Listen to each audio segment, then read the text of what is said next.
Halo teman-teman semuanya, pada video kali ini kami akan membahas tentang peranan fisiologi kerja. Video ini dipersembahkan untuk memenuhi tugas mata kuliah biologi dengan dosen pengampunya adalah Mr. Surya Amal.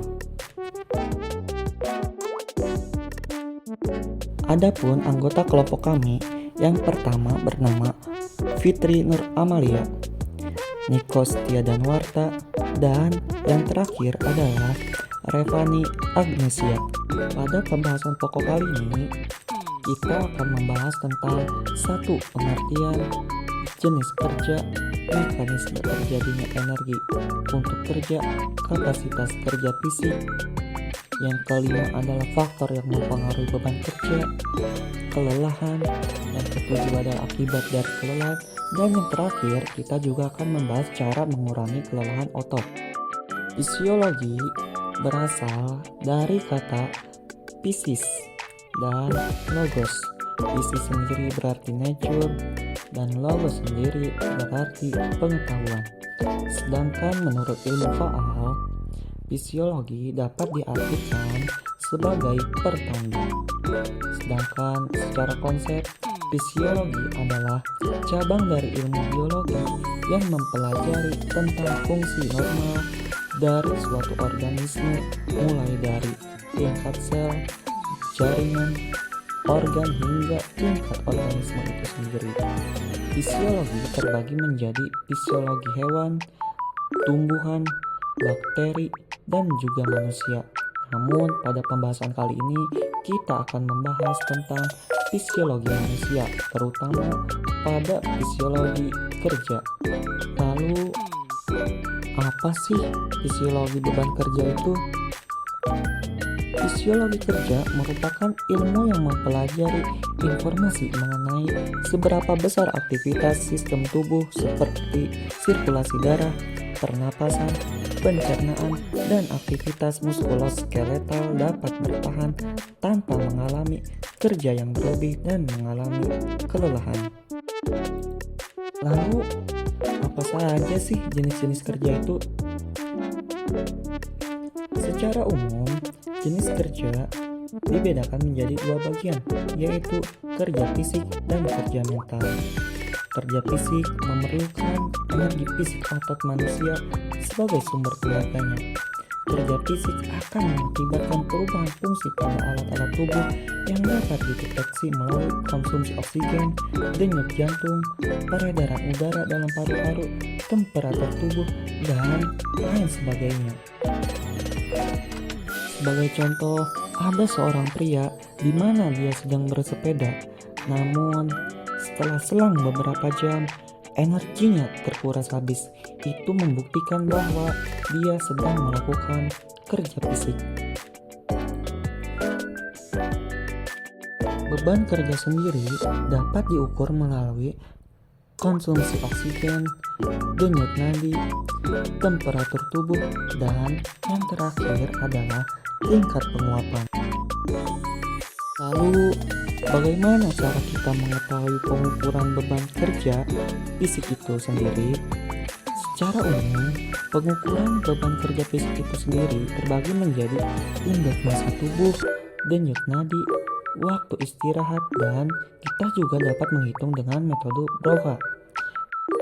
Nah, indeks massa tubuh sendiri dapat dihitung melalui berat badan dibagi hasil dari tinggi badan dikalikan dengan tinggi badan, di mana ukuran lingkar perut laki-laki yang normal adalah lebih dari 90 cm, sedangkan perempuan adalah lebih dari 80 cm. Seseorang dapat dikatakan normal apabila memenuhi hasil perhitungan indeks massa tubuh di antara 8,5 hingga 25,0. Dikatakan gemuk apabila lebih dari 25,0 sampai 27,0.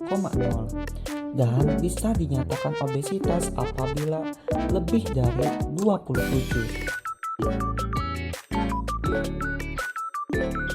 Metode yang kedua adalah metode dengan menghitung siklus denyut jantung.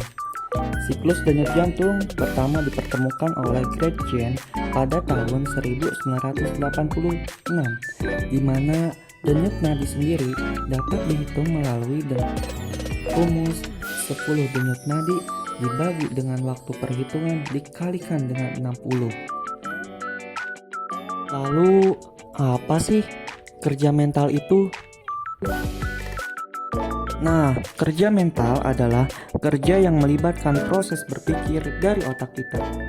Pekerjaan ini akan mengakibatkan kelelahan mental bila kerja tersebut dilakukan dalam kondisi yang lama, bukan diakibatkan oleh aktivitas fisik secara langsung, melainkan akibat kerja otak kita sendiri. Nah, lalu selanjutnya, mekanisme terjadinya energi untuk kerja. Agar otot dapat berkontraksi melakukan kerja, diperlukan adanya energi.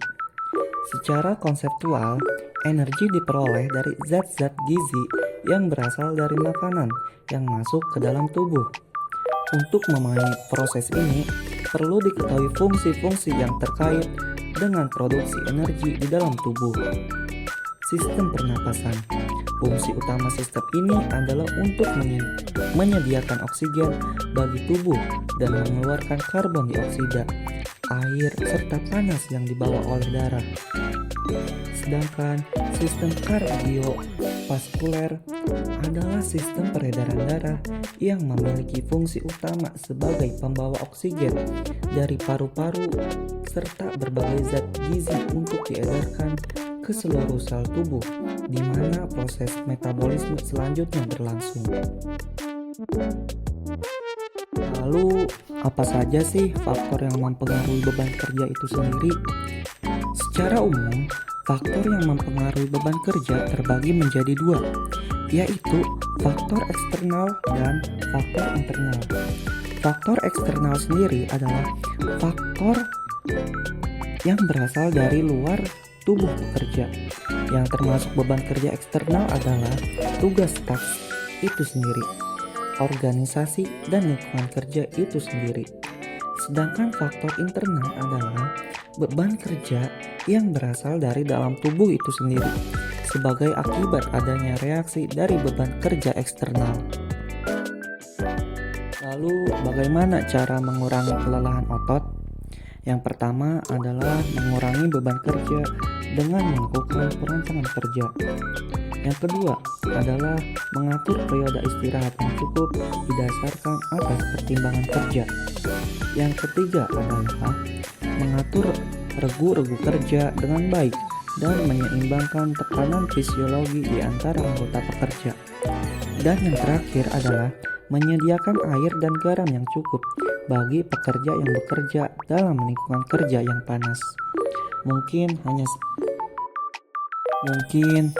cukup sekian materi yang dapat kami sampaikan pada video kali ini. Mohon maaf apabila ada perkataan yang kurang berkenan. Terima kasih dan salam kebajikan, salam unity.